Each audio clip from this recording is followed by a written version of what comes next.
दुनिया को जब हम देखते हैं तो इसकी तारीफ करते हुए थकते नहीं, पर एक समय ऐसा था कि इसकी सारी खूबसूरती पूरी तरीके से मिटाए जाने के करीब थी अगर यह आदमी नहीं होता तो।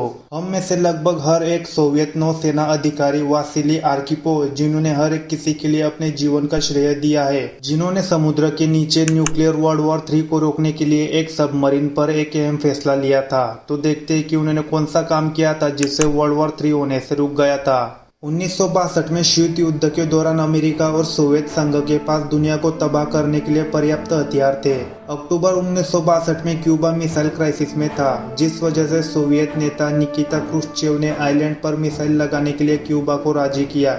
इस बात को देखते हुए अमेरिकियों ने इटली और तुर्की में मिसाइलें तैनात कर दी जो सीधा मॉस्को पर हमला कर सकती थी। इधर क्यूबा सुरक्षा चाहता था क्योंकि एक साल पहले क्यूबा की विरोधी पार्टियों ने फिदेल कास्त्रो के शासन का विरोध किया था।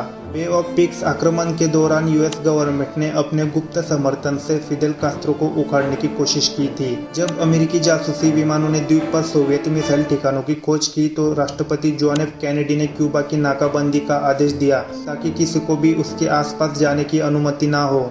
27 अक्टूबर को अमेरिकी सेना ने कैरिबियन में छुपी सोवियत सबमरीन B-59 को देखा, जिसके साथ 3 और सोवियत सबमरीन थे जो क्यूबा के साथ एक सीक्रेट मिशन पर थे। अमेरिकी सेना ने उनके सबमरीन को तट पर लाने की कोशिश की। उन्होंने गहराई में कम विस्फोट वाले छोटे ग्रेनेड से हमले किए जो कम घातक थे, लेकिन सबमरीन में बैठे चालकों ने इसे एक हमले के रूप में लिया जो कई दिनों से मॉस्को के संपर्क में नहीं थे और सबमरीन किसी भी रेडियो ट्रैफिक को लेने के लिए बहुत गहरे पानी के नीचे थी। इस वजह से उन्हें पता नहीं चला कि युद्ध छिड़ गया या नहीं, और ऊपर अमेरिकी नौसेना को पता नहीं था कि सबमरीन न्यूक्लियर टॉर्पीडो से लैस थी। कप्तान वेलेंटिन साविस्की का मानना था कि अब उनके दल को अब टुकड़ों में उड़ा दिया जाएगा। इस दौरान सबमरीन पर सवार खुफिया अधिकारी ने बाद में थक हार कर एक मैसेज को याद किया, अब हम उन पर विस्फोट हमला करने वाले हैं। हम मर जाएंगे लेकिन उन सभी को डुबो देंगे। We will not become shame of the fleet. Captain Savisky ने लॉन्च के लिए न्यूक्लियर को इकट्ठा करने का आदेश दिया। उन परमाणु हथियारों में हिरोशिमा पर गिराए गए बम जितनी शक्ति थी।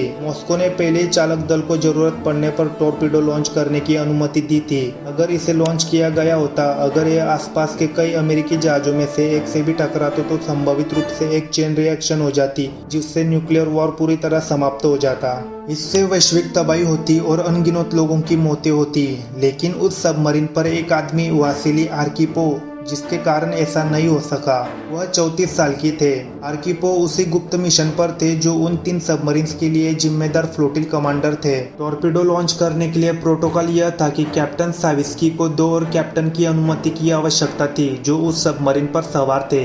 उनके ऊपर राजनीतिक अधिकारी इवान मासिलेनिको और आर्किपोव जो साविस्की के रैंक के बराबर के थे। मासिलेनिको ने लॉन्च के लिए हाँ कहा, लेकिन आर्किपोव इसके लिए तैयार नहीं हुए। उन्होंने हमला करने से इनकार कर दिया।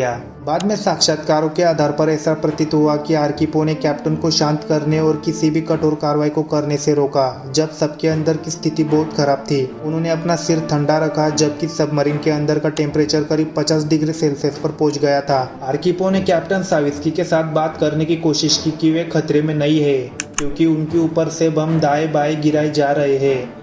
जब यह हो रहा था तब राष्ट्रपति कैनेडी बहुत चिंतित थे कि रूसी हमले के लिए उन पर डेप्थ चार्जेस के आरोप लगेंगे। अंत में टॉर्पीडो लॉन्च नहीं किया गया और कैप्टन ने सतह पर आने का फैसला किया। एक टॉर्पीडो जो बोर्ड के सतह पर ही था और सबमरीन अपने देश लौट आई। अमेरिका को पता नहीं चला कि एक टॉर्पीडो उसके बाद 40 साल तक बोर्ड पर ही था। जब बाद में दोनों देश एक जगह मिले और वो कहानी को पहली बार साझा किया तो रॉबर्ट मैकनेमेरा, जो कैनेडी गवर्नमेंट में डिफेंस सेक्रेटरी थे, उन्होंने कहा था कि दोनों देश परमाणु युद्ध के बहुत पास आ गए थे। बाद में आर्किपोव क्यूबा मिसाइल क्राइसिस के बाद रूसी सेना के साथ बने रहे और उन्हें वाइस एडमिरल जनरल का पद सौंपा गया। लेकिन साल 1998 में जब वो 72 साल के थे तब उनकी किडनी कैंसर की वजह से मौत हो गई थी। वासिली आर्किपोव की फैमिली को उनके गुजरने के 19 साल बाद फीचर ऑफ लाइफ अवार्ड से सम्मानित किया गया। उनके एक डिसीजन की वजह से पूरे मानव जाति का बहुत फायदा हुआ है। उनकी बेटी एरिना का कहना है कि उनके पिता ने एक ऐसे व्यक्ति के रूप में काम किया है जो जानते थे कि युद्ध से पूरी दुनिया में क्या परिणाम हो सकते हैं। तो जब भी आप इस खूबसूरत दुनिया को देखें तो इस आदमी को जरूर याद करें जिसके एक फैसले ने पूरी दुनिया का भला कर दिया।